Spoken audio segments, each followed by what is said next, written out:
सांगड़ मां ख़बर ॾींदा हलो त डिप्टी कमिश्नर सांगड़ सारा जावेद पारां अॼु सुबुह सवेर तालका ॼाम नवाज़ अली जे असिस्टेंट कमिश्नर ऐं मुख्तियारकार ऑफिस जो दौरो कयो, जिते डिप्टी कमिश्नर पारां रेवेन्यू स्टाफ सां गॾिजाणी मुनक़िद करे इन्हनि खे हिदायत कई त हू आम माण्हुनि जा रेवेन्यू बाबति रहियल कम तुर्त हल करे अवाम खे रिलीफ फराहम कयो वञे ऐं कम सांघे ईंदड़ माण्हुनि खे फौरी सहूलियतूं फराहम करण सां गॾोगॾु तमामु स्टाफ टाइम सिर पंहिंजी ऑफिस अचे। रेवेन्यू अमले जी कंहिं बि क़िस्म जी कोताही हरगिज़ बर्दाश्त न कई वेंदी। ॼाम नवाज़ अली जे दौरे दौरान डिप्टी कमिश्नर पारां रूरल हेल्थ सेंटर ॼाम नवाज़ अली जो पिणु दौरो कयो ऐं अस्पताल में मिलंदड़ सिहत जी सहूलियतुनि जो जाइज़ो वरितो। स्टाफ जी हाज़िरी पिणु चुकास कई।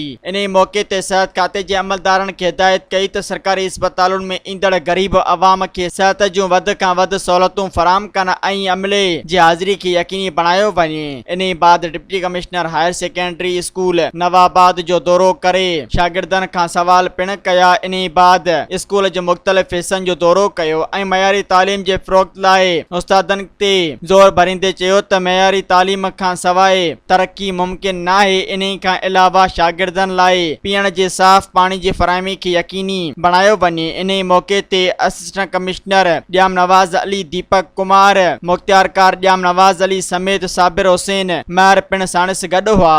सब्सक्राइब कयो अवामी न्यूज़ HD खे ऐं ताज़ा तरीन ख़बरुनि लाइ ॾिसंदा रहो अवामी न्यूज़ HD।